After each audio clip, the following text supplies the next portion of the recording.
na verdade a minha intenção com essa mensagem é responder a um dilema. Esse dilema que eu entendo que Deus está respondendo através de Moisés àquela geração. E que de certa forma Deus então também responde à nossa geração. O dilema é esse: como ensinaremos nossos filhos a amarem a Deus em um mundo caído? Pense no contexto de Deuteronômio. Deus retirou o seu povo com mão forte do Egito. Deus agora está conduzindo o seu povo à terra prometida. Eles estão muito perto de chegar à terra prometida. E obviamente eles chegariam numa terra hostil. Lá eles encontrariam pessoas que não professavam a mesma fé. Pessoas que tinham inclusive uma fé pagã terrível, com práticas terríveis, uma influência terrível sobre os seus filhos. Parece com alguma época que você conhece? E Deus então está encorajando o seu povo e ensinando o seu povo acerca dessa responsabilidade, e não só responsabilidade, dessa bênção que é termos recebido de Deus a missão de educarmos a próxima geração, de ensinarmos a próxima geração a viver para a glória de Deus. Eu não vou ler agora para a gente ganhar tempo, mas se você der uma olhada para o texto a partir do verso 10, ele vai fazer menção a essa realidade. Olha o verso 10, por exemplo: havendo-te, pois, o Senhor teu Deus introduzido na terra que sob juramento. E aqui então Deus vai mencionar tudo aquilo que eles enfrentariam nesse novo contexto. Hoje, irmãos, não penso que nenhum cristão em sã consciência olhe para a realidade de educar os seus filhos ou educar a próxima geração sem um certo temor, sem perceber o tamanho do desafio que está diante de nós. Basta a gente dar uma passada pelas redes sociais, basta a gente observar um pouco dos shows que de repente são realizados na nossa nação, do entretenimento que é oferecido aos nossos filhos, daquilo que está a um clique na palma da mão, para percebermos, irmãos, o tamanho do desafio. Quantos pais preocupados com a maneira como os seus filhos serão agora influenciados na escola, uma vez que serão expostas a ensinos que, a nosso ver, são distorcidos em relação à verdade, a verdade da palavra de Deus e a verdade da vida. E Deus então, irmãos, nos apresenta em Deuteronômio, capítulo 6, do verso 4 ao verso 9, algumas verdades preciosas que nós precisamos aprender para que possamos então cumprir fielmente essa missão, sermos bem-sucedidos nessa missão. Vamos ler? Deuteronômio 6, a partir do verso 4, diz assim a palavra de Deus: ouve, Israel, o Senhor, nosso Deus, é o único Senhor. Amarás, pois, o Senhor teu Deus de todo o teu coração, de toda a tua alma e de toda a tua força. Estas palavras que hoje te ordeno estarão no teu coração. Tu as inculcarás a teus filhos, e delas falarás assentado em tua casa, e andando pelo caminho, e ao deitar-te, e ao levantar-te. Também as atarás como sinal na tua mão, e te serão por frontal entre os olhos, e as escreverás nos umbrais de tua casa e nas tuas portas.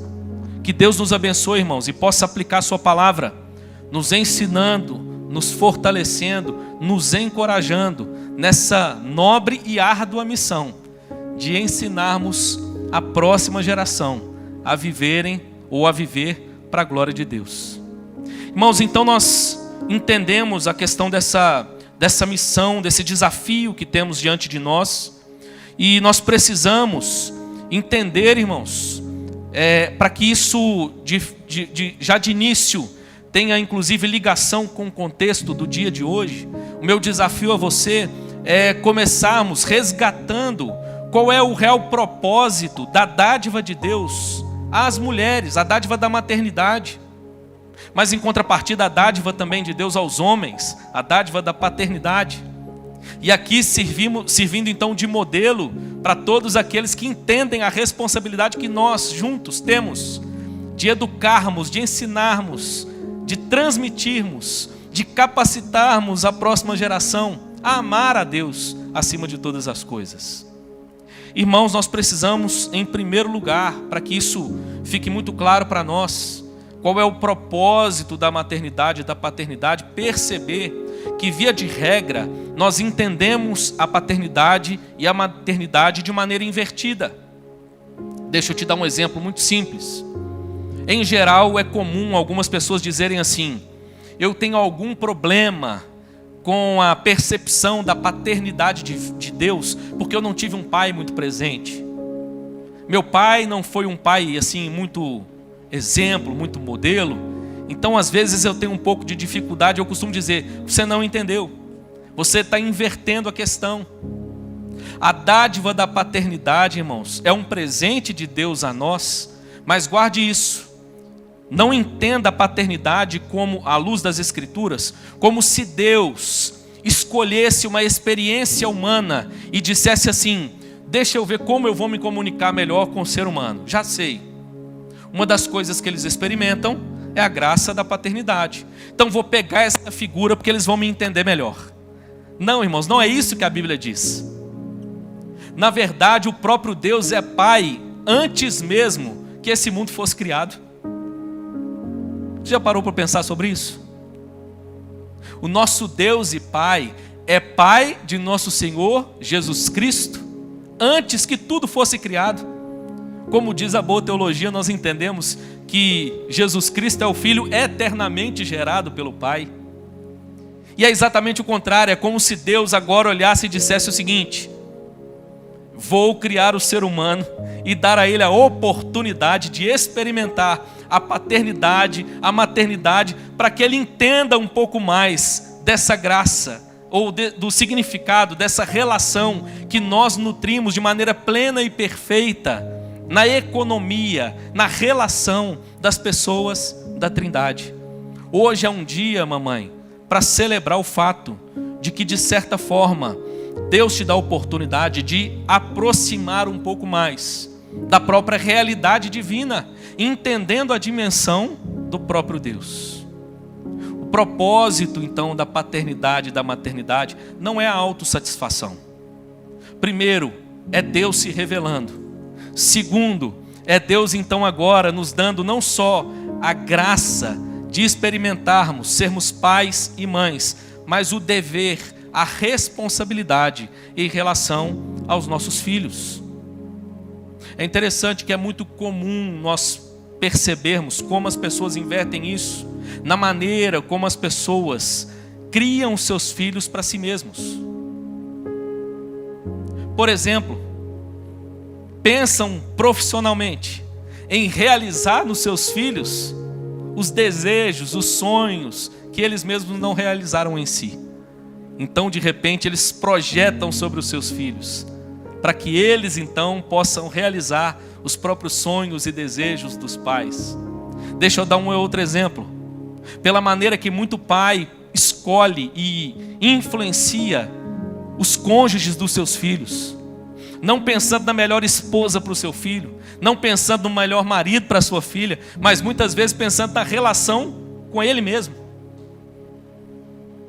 Muitas vezes, irmãos, nós temos percebido esse tipo de dificuldade. E eu quero então te desafiar a entender esse nobre propósito da paternidade e da maternidade a partir da perspectiva divina. Somos agraciados e ao mesmo tempo recebemos uma grande responsabilidade. Nossos filhos então, como diz a palavra de Deus, devem ser vistos como flechas.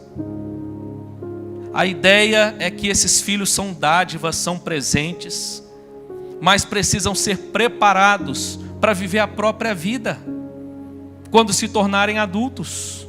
O que a gente faz com uma flecha? Flecha foi feita para ser lançada. Precisamos preparar os nossos filhos, irmãos, para que eles se tornem adultos de verdade. Hoje temos uma dificuldade na nossa cultura. Temos uma geração no Brasil que é chamada de geração neném. Você já ouviu essa expressão? são aqueles que nem estudam e nem trabalham. Jovens entre 18 e 35 anos. O maior percentual da história. Jovens nem. Por que esses jovens são assim? Entendo eu, irmãos, porque nós temos falhado em transmitir à próxima geração os valores, os princípios, o propósito, a responsabilidade da vida. Entendo eu que Deuteronômio, irmãos, é um grande e precioso antídoto para nos auxiliar, para nos capacitar a transformarmos essa realidade. A vermos na nossa própria casa outra realidade se tornando presente. Quando nós olhamos para esse texto, irmãos, o que eu preciso destacar aqui? Preciso destacar a maneira como ele começa no verso 4. Ouve Israel. Se você der voltar um pouco no verso 3, você vai perceber que também ele começa: ouve, pois, ó Israel. Essa expressão que aparece aqui é o famoso Shema, tão relembrado e repetido pelos judeus ainda hoje. Os judeus entendem que aqui há algo preciosíssimo da parte de Deus. Entendem que aqui há uma mensagem nobre da parte de Deus. E de fato, irmãos, o que nós estamos percebendo nessa passagem é que aqui nós temos um chamamento divino. Deus conclama o homem e diz: olha, eu tenho algo a dizer. Ouça o que eu tenho a te dizer. Preste atenção naquilo que eu venho te ensinar. Irmãos, como é precioso alguém que tem essa capacidade de ensinar com autoridade, ensinar de tal maneira que o seu ensino seja percebido como autoritativo, como um ensino válido e assim copiado. Infelizmente, muitas vezes, aqueles que são dotados da responsabilidade do ensino têm falhado na sua missão. Eu costumo lembrar sempre de uma história, irmãos. Quando eu entrei no primeiro ano de grupo, fui para a aula pela primeira vez. Quando voltei, minha mãe me perguntou o que eu achei da escola. E eu contei para ela uma história. Eu disse para ela o seguinte: bom, gostei bastante dos amigos, gostei lá da estrutura da escola, mas teve uma coisa que me deixou preocupado. 6, 7 anos, irmãos. Minha mãe disse: mas o que te preocupou? Eu disse para ela: a minha preocupação é porque a minha professora de português começou a aula falando que ela achava muito importante as pessoas aprenderem a falar o português correto, que ela se importava muito com o aprendizado do português, porque hoje em dia as pessoas estão aprendendo a falar tudo errado, e isso é um grande problema. Irmãos, aquele problema parece que ecoou na minha cabeça, e eu só prestei atenção nisso depois na aula. Marcou, irmãos, a maneira como aquele que estava ali dedicado, ocupado a ensinar a língua portuguesa, tivesse dificuldade com o básico da língua portuguesa. Acho que a aula não foi tão ruim. Eu acho que eu aprendi algumas coisas. Se de vez em quando eu soltar um problema aí, você já sabe de onde veio, tá? Mas, irmãos, o que eu quero dizer com isso? Existem lições preciosas apresentadas por Deus, irmãos. A maior fonte de saber, a maior fonte de autoridade. Quem somos nós para questionar? Ao contrário, precisamos ouvir essas lições e aprender aquilo que Deus tem a nos ensinar. Deus está conclamando o seu povo: ouve, ó Israel. E eu quero então dizer nessa noite: ouve, ó IPVO. O Senhor está nos conclamando, irmãos, a ouvir a sua voz, a ouvir o seu ensino. E diante de todo o desafio que nós enfrentamos hoje, de educar a próxima geração, de ensinar a próxima geração, talvez isso nos traga um peso muito grande, mas me maravilha, porque Deus, à medida que Ele vai apresentando as suas lições, Ele começa, na verdade, com a primeira delas, com algo que, a meu ver, irmãos, é libertador, é maravilhoso. Deus começa nos ensinando, em primeiro lugar, que como verdade indispensável para nós ensinarmos nossos filhos e a próxima geração a amarem a Deus no meio de um mundo caído, nós precisamos aprender acerca do próprio amor de Deus por nós. Tudo começa, irmãos, com um ato amoroso e gracioso da parte de Deus. Se você der uma olhada novamente no verso 4, você vai perceber que ele começa assim: ouve Israel, o Senhor nosso Deus é o único Senhor. Aqui, irmãos, o texto está começando com uma verdade preciosíssima. A primeira verdade preciosa é: Deus, na verdade, não é um ser impessoal, distante, mas Ele é o Deus pessoal de vocês. Deus é o nosso Deus. Irmãos, isso é um privilégio, à luz das Escrituras, incomparável. Podemos chamar o Deus Santo de Israel de nosso Deus. Isso é um ato de pura graça divina. Isso é um ato de puro amor de Deus. A Bíblia diz que esse ser poderosíssimo, incomparável, imenso, santo, santo, santo, cria o universo, traz tudo à existência, cria um paraíso e coloca o homem no meio desse paraíso. Mas o ser humano escolhe livremente desobedecer a Deus, se rebelar contra Deus. Mas é tão bonito perceber, irmãos, mais uma vez, à luz das Escrituras, que o movimento que Deus faz na direção da humanidade é um movimento de graça. Nós não tínhamos nenhum direito de chamar Deus de nosso Deus, de expressarmos uma relação pessoal com Deus. Mas essa relação pessoal hoje é possível porque Deus nos amou primeiro. Deus nos amou, diz as Escrituras, quando nós ainda éramos pecadores. A base, irmãos, de tudo é o amor de Deus por nós. O que eu quero dizer com isso? Talvez haja uma grande preocupação acerca de sermos um bom pai e uma boa mãe. Deixa eu te dar uma triste notícia. Se nós formos olhar à luz de Lucas 17, bom é só um. Só Deus é perfeito em tudo aquilo que Ele faz. Eu e você, pai e mãe, falhamos muitas vezes. Mas que bom saber que há um Deus gracioso que escolheu permitir que nós o chamemos de nosso Deus. Por que eu estou dizendo isso, irmãos? E julgo isso ser a coisa mais bela e importante para começar essa mensagem.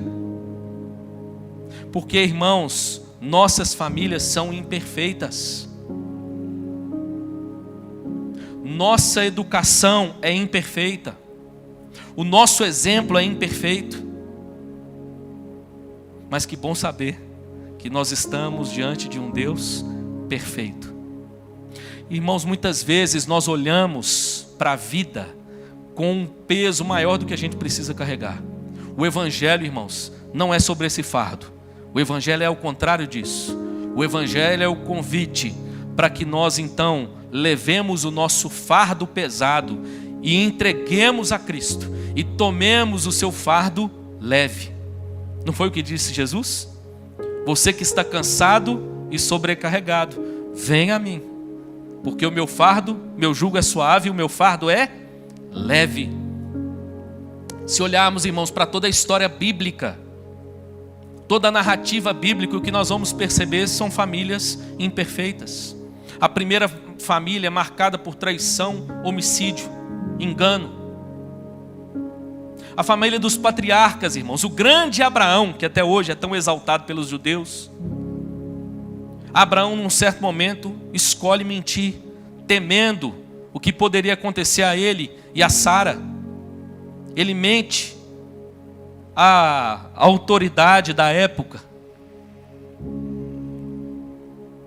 Sara, percebendo que estava ficando avançada em dias e a promessa de Deus não se cumpria, ela toma a sua serva, entrega a Abraão e diz assim: dá uma forcinha para Deus, Abraão, ajuda Deus aí. E Abraão, irmãos, bonitão, né? Ao invés de dizer não, o que ele faz? Ele se deita com Agar. Agar engravida e dá à luz um filho. E Deus diz: mas não foi isso que eu prometi. Isaac e Rebeca, irmãos, como nutriam preferências, cada um por um filho. Que dureza, hein? Olhe para a história de Jacó e Raquel.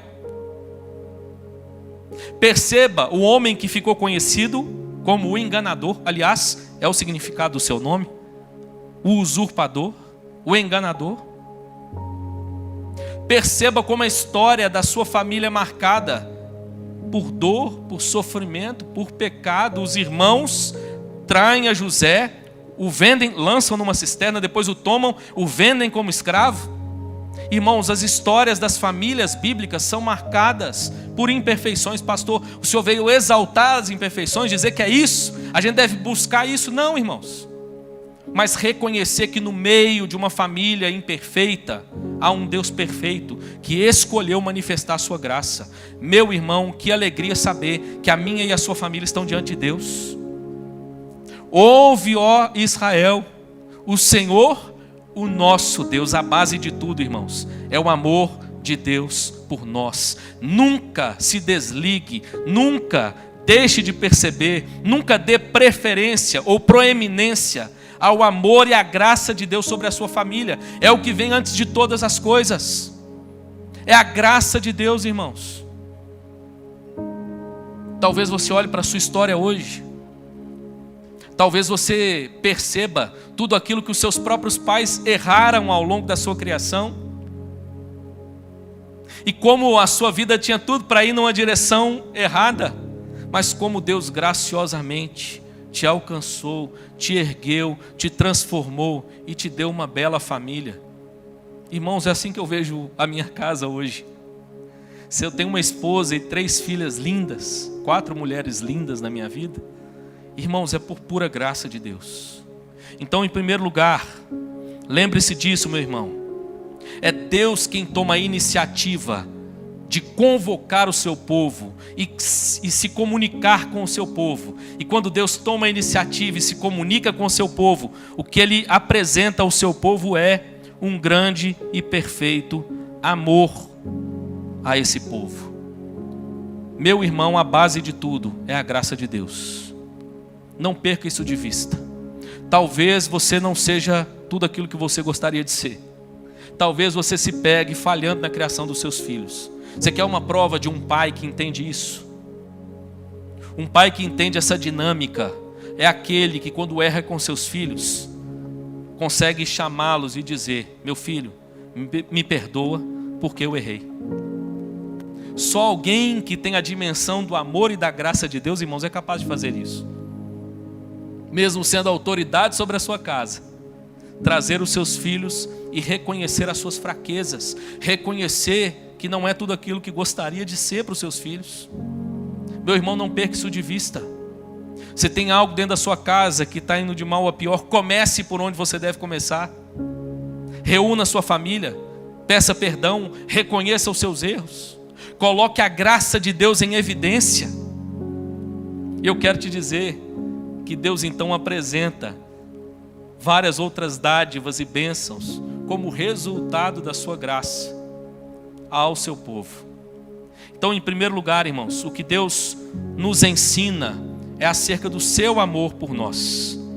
A base, irmãos, da educação da próxima geração, para que ela aprenda a amar a Deus, é a graça de Deus. É o reconhecimento do quanto Deus te ama. Mas em segundo lugar, se nós olharmos para essa passagem, nós vamos perceber, nós vamos aprender ainda acerca do nosso amor por Deus. O texto está dizendo o seguinte: tudo começa com o amor de Deus, mas na medida em que nós compreendemos o amor de Deus, nós somos capacitados agora a amá-lo. Se de fato entendemos o amor de Deus, se de fato entendemos a graça de Deus, o resultado, irmãos, será que nós o amaremos de volta. E olha como é que nós devemos amá-lo, verso 5. Amarás, pois, o Senhor teu Deus de todo o teu coração, de toda a tua alma e de toda a tua força. Aqui, irmãos, nós estamos ouvindo de Deus então, em primeiro lugar, eu amo vocês. Mas porque eu amo vocês, agora eu exijo que vocês também me amem. É interessante, irmãos, que tinha um programa que passava num desses canais aí da televisão há um tempo atrás, não sei se passa ainda hoje, mas o título do programa era Você é aquilo que você come. E o programa mostrava como a dieta interferia na vida do ser humano. E eu lembro que depois desse programa eu aproveitei a deixa e preguei um sermão. O título do sermão era Você é aquilo que você adora. Por exemplo, se você der uma olhada no Salmo 115, isso está muito claro. Tem boca, mas não fala. Tem olhos, mas não veem. Tem ouvidos, mas não ouvem. Torne-se semelhantes a eles todos os que o adoram. O que a Bíblia está dizendo, irmãos, é que nós nos tornamos semelhantes àquilo que nós adoramos. Aquele que adora a imagem de escultura, que tem boca e não fala, tem olhos e não vê, tem ouvidos e não ouve, se torna semelhante a ela. Seus ouvidos se tornam agora tapados para a realidade de Deus, fechados, surdos para a realidade de Deus. Seus olhos não conseguem perceber a realidade que está diante de si. A sua boca deixa de ser um instrumento para proclamar a glória de Deus. Você é aquilo que você adora. Mas eu vou aproveitar a frase para cunhar mais uma. E a terceira é: você é aquilo que você ama. No sentido, irmãos, de que tudo aquilo que nós amamos molda, muda e impulsiona a nossa vida. Perceba como isso é verdade. Tudo aquilo que nós amamos, irmãos, ganha a preferência no nosso coração. Tudo aquilo que nós amamos, nós colocamos em primeiro lugar. Tudo aquilo que nós amamos molda todo o pano de fundo da nossa vida. Irmãos, e nós somos então exortados a amarmos a Deus acima de todas as coisas. É interessante que esse é o grande mandamento apresentado por Jesus. Olha como ele já estava lá no Antigo Testamento. A segunda base, irmãos, o segundo ensinamento de Deus a nós, para nós então ensinarmos a próxima geração a viverem, a amarem a Deus, é o nosso amor por Deus. Deixa eu então traduzir para você o que eu quero dizer com isso. Nosso empenho religioso, muitas vezes, não será suficiente para mantermos nossos filhos ligados à fé. Mas nosso amor por Deus será sempre o melhor exemplo e a melhor lição que podemos transmitir aos nossos filhos. Muitas vezes, irmãos, nós nos confundimos e achamos que é simplesmente mantermos uma rotina religiosa e que isso será suficiente para que os nossos filhos amem a Deus. Não, não é. Não é simplesmente ir à igreja. Não é simplesmente dar ofertas. Não é simplesmente ouvir algumas mensagens. Mas é fazer tudo isso por amor a Deus. Irmãos, como nossos filhos precisam perceber o nosso amor por Deus. Deixa eu te dar algum exemplo. Eu amo futebol. Quem me conhece sabe que eu gosto de um futebol. Gosto do meu Atlético Mineiro. Afinal de contas, agora então está na melhor hora para gostar. Está ganhando tudo. Tudo que joga ganha. Irmãos, eu já paguei R$320 há 10 anos atrás para ir no estádio para ver um jogo do meu time. Por que eu fiz isso? Porque eu amo, eu gosto. Aquilo que a gente ama tem o poder de tirar o melhor de nós. A minha pergunta é: nossos filhos estão vendo o nosso amor por Deus? Ou será que a gente volta da igreja reclamando? Será que, por exemplo, Deus escolhe o pregador e põe no púlpito e a gente volta fazendo crítica? Não gostei muito dessa mensagem, não. Lá na Betel eu costumava falar, não vou falar aqui não, era lá na Betel que eu falava: reclama com Deus, porque foi Deus que colocou. Será, irmãos, que damos o nosso dízimo, se é que damos, com dificuldade, sofrendo, pensando no que a gente podia fazer com aquele dinheiro. Nossa, se esse dinheiro tivesse comigo, eu conseguia fazer tal coisa. Será, irmãos, que é isso? Ou será que nossos filhos estão vendo o nosso amor por Deus? O desejo que nós temos de dar tudo a Deus. E percebendo que muitas vezes a gente não pode. Então a gente tenta dar pelo menos o melhor. Irmãos, somos desafiados a ensinarmos os nossos filhos através da maneira como nós mesmos demonstramos o nosso amor por Deus. Perceba que é a base. Deus nos ama. Nós somos exortados a amarmos a Deus. Como consequência disso, irmãos, nós agora somos ensinados também acerca de algumas outras práticas que são importantes. Não quero dizer que elas não têm o seu lugar e o seu valor, mas agora é que surge o seu valor na sequência. Terceiro ensinamento dessa passagem para nós, irmãos. Somos ensinados ou aprendemos acerca da dimensão do ensino pelo exemplo. Como o exemplo arrasta. O exemplo, irmãos, tem esse poder de arrastar os nossos filhos, de arrastar as pessoas. Deixa eu te dar um exemplo disso. Eu tenho o hábito de toda noite pegar uma garrafinha de água, levar e colocar do lado da minha cama. Tem dia que eu nem sei por que eu levei essa água, porque eu nem tomo a água. Mas todo dia eu vou lá, pego uma água geladinha, levo e coloco do lado da cama. E eu fiquei maravilhado o dia que eu percebi a Ana Isabel copiando, irmãos, o exemplo. Falei com ela: filha, vai deitar, já está na hora de você dormir. Ela falou: peraí, pai, eu tenho só que pegar a minha água. Foi lá, pegou a garrafinha, encheu de água, levou. E sabe o que eu percebi de lá para cá? Quantas vezes eu peguei a garrafinha do mesmo jeito no outro dia. Mas o exemplo ficou. O exemplo foi copiado. Não podemos ignorar, irmãos, o poder do exemplo. Olha o que diz agora o verso 8 e 9. Também as atarás como sinal na tua mão, e te serão por frontal entre os olhos, e as escreverás nos umbrais de tua casa e nas tuas portas.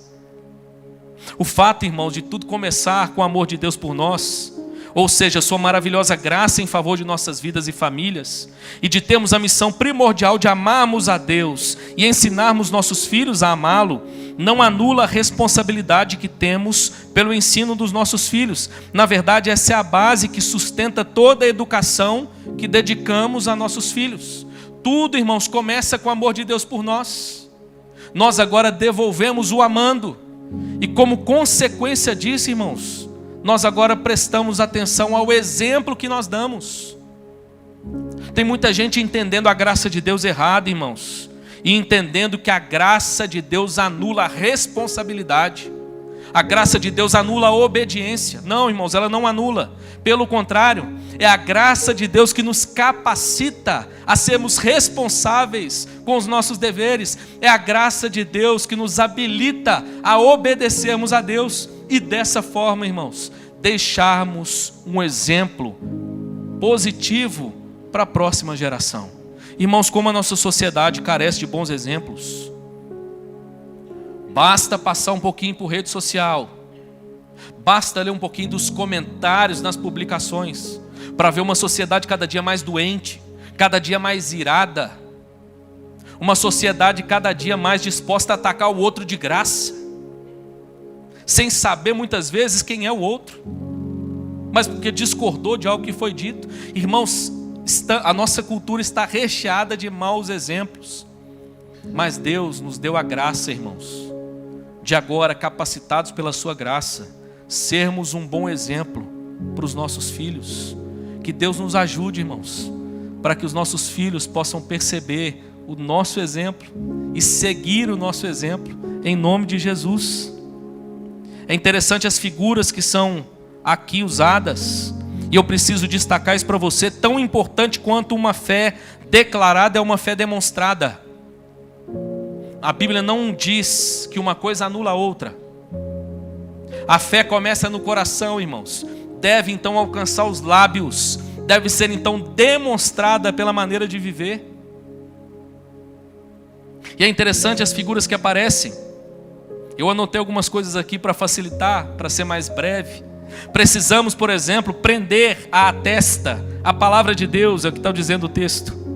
Ou seja, nossos pensamentos, planos, projetos, reflexão intelectual devem refletir a verdade de Deus, a sã doutrina. A ideia, irmãos, é que a nossa reflexão mental deve ser um bom exemplo para os nossos filhos. O que é que tem ocupado a sua mente? O que é que tem tirado o melhor da sua mente? Precisamos amarrar as nossas mãos à verdade de Deus, ou seja, nossas ações devem refletir aquilo que pregamos. O texto está dizendo que nós precisamos ter isso atado às nossas mãos. O nosso fazer deve revelar isso. O que é que você tem feito com o melhor do que Deus tem te dado? O que é que você tem produzido? Nós então ouvimos, irmãos, finalmente, que a verdade de Deus deve estar nos batentes de nossas casas e em nossos portões. Ou seja, a primazia da palavra de Deus deve ser reconhecida de maneira visível e prática em nossas casas. Nossa religiosidade deve vir do coração, mas deve ser expressa de tal maneira que as pessoas possam vê-la e imitá-la. Aqui, irmãos, a gente precisa entender isso. Tudo começa com o amor de Deus por nós e o amor nosso a Deus. Mas isso muda a nossa espiritualidade de tal maneira que as nossas práticas religiosas agora são percebidas. A Bíblia não condena, irmãos, isso. A Bíblia não nega que há valor nisso. A maneira como o nosso viver demonstra a reverência que nós nutrimos em relação à palavra de Deus. Nossos filhos precisam ver isso, irmãos. Entendo que hoje nós sofremos de dois problemas muito comuns. O primeiro é uma fé estética, que não reflete a realidade do coração. Faz barulho, tem mãos erguidas, tem movimento, mas muitas vezes é da boca para fora. É só estético, não é resultado de um coração que ama a Deus. Diz amar, mas vive como se Deus não existisse. Mas eu quero te dizer que o problema não termina aí. Há um segundo problema. Uma fé tão reservada que não cumpre o seu dever de ser demonstrada e compartilhada, ensinando nossos filhos a glorificar a Deus diante de todos os homens. Irmãos, Deus pede que a gente cante para Ele. Tem gente que não gosta de cantar, mas a Bíblia fala que a gente precisa cantar ao Senhor. Pastor, mas Deus vê o coração. Deus vê o coração, mas quem está do seu lado não. Entende? Somos chamados, irmãos, ao exercício da fé. Pastor, Jesus falou que a gente deve orar no quarto. Entra no teu quarto, fecha a porta e ora em secreto, e teu pai que vem em secreto te recompensará. É por isso que eu só oro lá. Você não entendeu? Jesus está dizendo que a oração precisa começar ali. A oração começa, irmãos, com a realidade do coração exposto, aberto diante de Deus. Mas é o mesmo Cristo que diz, por exemplo, que nós precisamos orar juntos. E naquilo em que nós concordarmos em oração, isso Ele faria. Para a gente concordar, você concorda comigo que a gente precisa orar uns com os outros.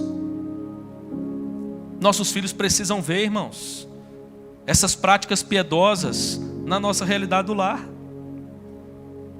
Precisam ver o apreço que nós prestamos à palavra de Deus. Como nós, irmãos, nutrimos pela palavra de Deus amor, respeito e reverência. Enfim, somos chamados a um bom exemplo para os nossos filhos. Que Deus nos dê graça, irmãos, nessa noite, para que nós renovemos o nosso compromisso de vivermos para a glória de Deus de tal maneira que o nosso viver seja um exemplo para os nossos filhos, exemplo de piedade, exemplo de amor a Deus, exemplo de amor à palavra de Deus, em nome de Jesus. Quarto e último lugar para nós terminarmos. Em último lugar, irmãos, o Senhor também nos ensina acerca da necessidade da repetição. Em quarto e último lugar, precisamos aprender, irmãos, que a repetição é necessária.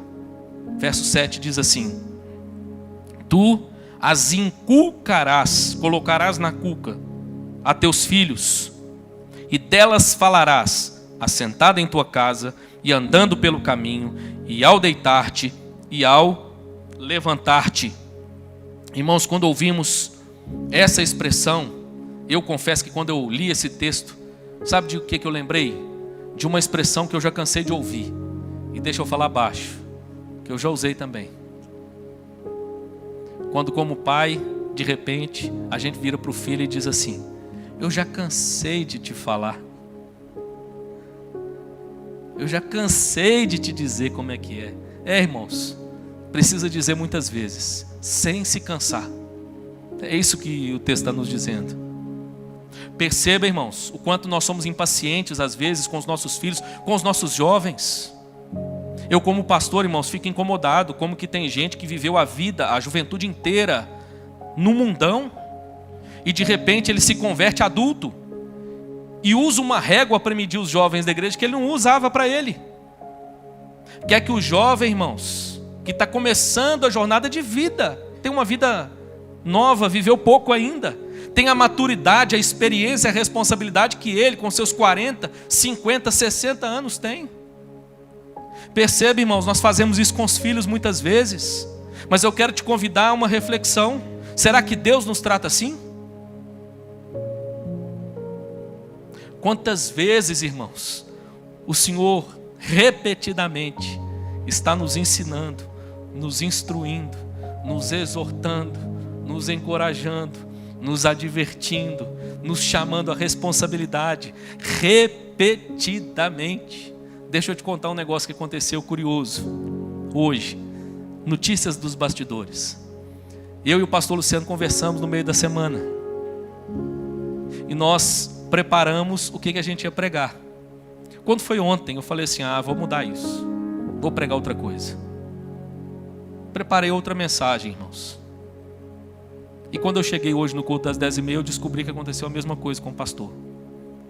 E ele pregou o texto que eu ia pregar agora à noite. Obviamente eu mudei, irmãos, por outros fatores. Esse era o texto que lá no início da semana eu tinha pensado em compartilhar. Mas eu fiquei pensando, Daniel, como Deus não desiste de nós, insiste em nós, repete a mesma verdade várias vezes, o mesmo texto, a mesma passagem. Quantas vezes talvez você já ouviu uma mensagem em Deuteronômio capítulo 6, e hoje Deus te diz mais uma vez: ouve, ó Israel, ouve, ó IPVO. Irmãos, a repetição é necessária. Por isso, meu irmão, não desanime, insista, renove a sua força, a sua alegria em ensinar os seus filhos, em ensinar a próxima geração. E, irmãos, eu quero ficar velhinho na igreja, viu? Se tem uma coisa que o meu coração anseia, é viver até uns 90 e bastante. Mas viver isso, irmãos, na casa do Senhor, sendo exemplo para a próxima geração. Eu tinha um homem lá na Betel com 90, fez 97 anos esse ano. Esse ancião da Betel, irmãos, que não perdia um culto da igreja, não perdia uma reunião de oração. Às vezes nem eu que era pastor estava lá, mas ele estava lá. Não ouvia muito bem, mesmo com um aparelho de audição. Não enxergava muito bem, mesmo com óculos fundo de garrafa e com uma lupa que ele levava para tentar ler a Bíblia. Mas estava lá, irmãos. Uma das maiores lições que ele deixou para mim foi no dia que a sua esposa faleceu. Culto rolando, a esposa internada, o filho chega na porta da igreja e manda me chamar. Eu saio durante o louvor e o filho diz: pastor, notícia ruim para dar. Minha mãe acabou de falecer. Precisamos comunicar isso para o meu pai. Eu não tenho força para falar. E eu disse para ele: pode ficar tranquilo que eu vou fazer isso agora. Pedi um diácono que fosse lá e o chamasse. O diácono chamou. Enquanto isso, um outro diácono veio trazendo uma cadeira. Ele já chegou, viu aquela cena toda, olhou para a cadeira e falou assim: não precisa não. É para mim? Não precisa não. Já sei o que vocês vão me falar. Eu disse para ele: pois é, meu irmão, chegou a hora. Sua companheira partiu.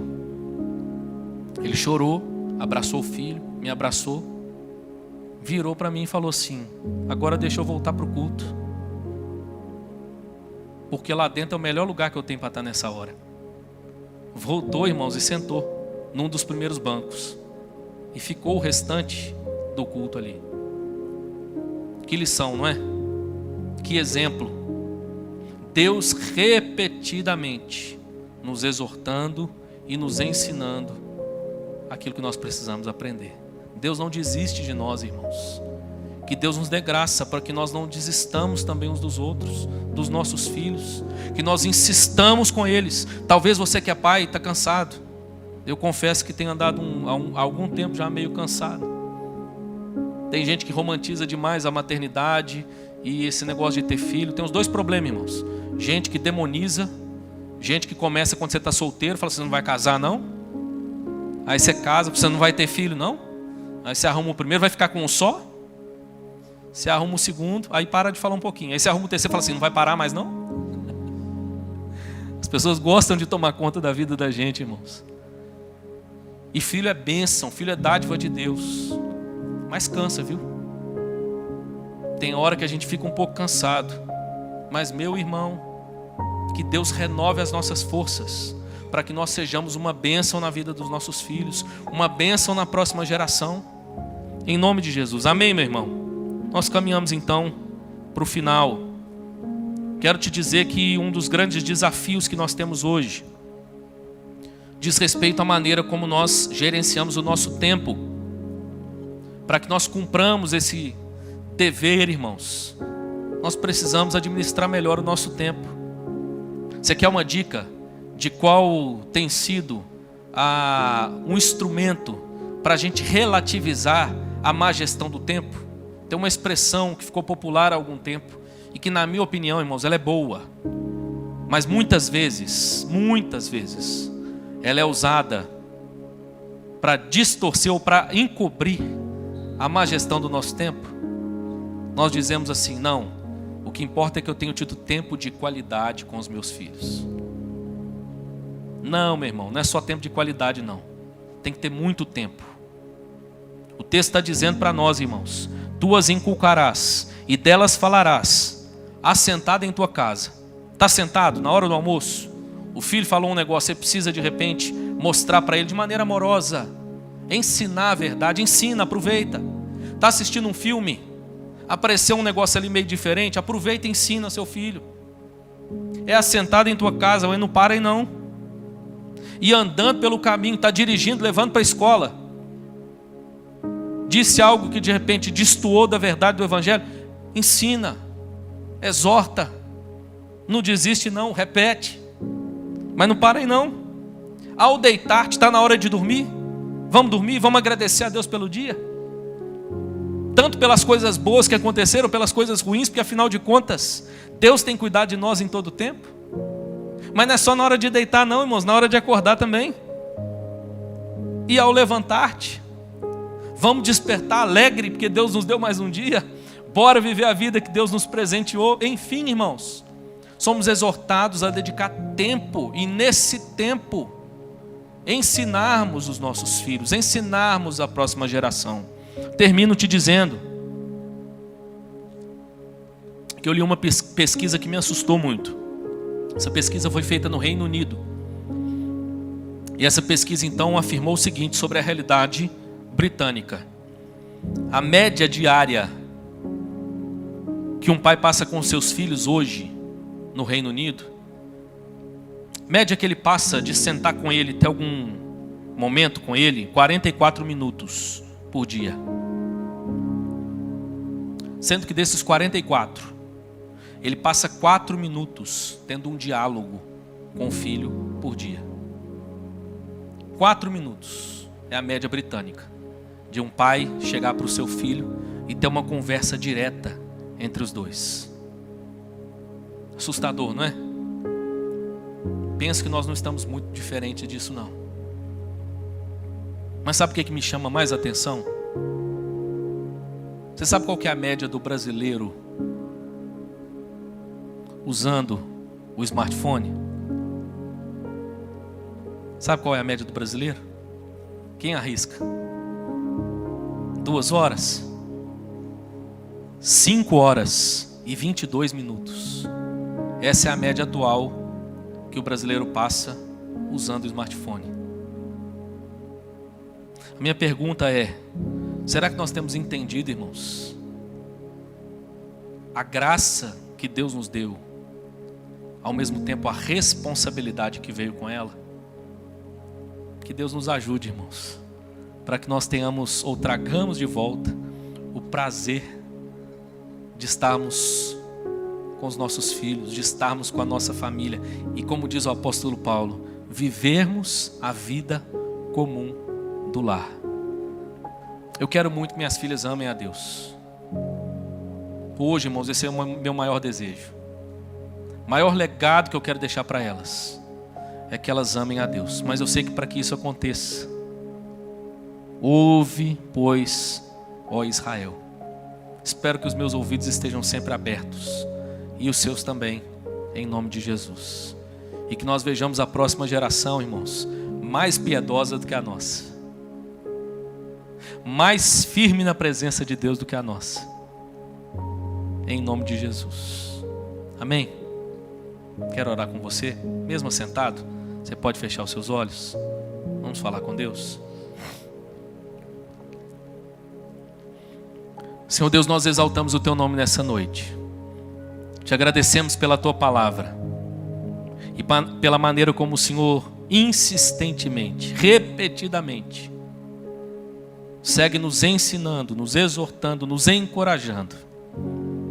Senhor, que bom saber que tudo começa com o Teu amor por nós, com a Tua graça. Quem seríamos nós? Quem seriam os nossos filhos, não fosse a Tua graça? Mas, Senhor, ao mesmo tempo somos já de cara desafiados a avaliarmos aquilo que nós mais amamos. Infelizmente, muitas vezes o nosso coração tem sido encontrado infiel nesse sentido. Quantas pessoas têm amado mais o seu dinheiro do que o Senhor, mais os seus prazeres do que o Senhor. Mas, Deus, nós ouvimos hoje a Tua voz que nos exorta, a Tua voz que nos relembra essa graça maravilhosa. E é essa graça e esse amor que o Senhor dispensou a nós, que nos capacita a amar o Senhor de volta. Senhor, nós também, ao mesmo tempo, pensamos acerca da responsabilidade do exemplo que estamos deixando. Encontre em nós, Senhor, vidas que tementemente, reverentemente, obedecem à Tua palavra e, como resultado, apresentam um exemplo, um legado positivo a deixar para a próxima geração. Senhor, que nessa noite o Senhor renove em nós o desejo de sermos uma bênção para a próxima geração e de não desistirmos da próxima geração, mas pacientemente, insistentemente, ensinarmos, auxiliarmos, capacitarmos os nossos filhos, a próxima geração, para que eles também aprendam a amar ao Senhor, mesmo em meio a um mundo hostil.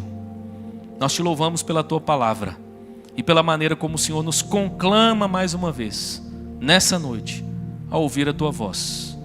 Assim nós então oramos com gratidão, em nome de Jesus. Amém e amém. Graças a Deus.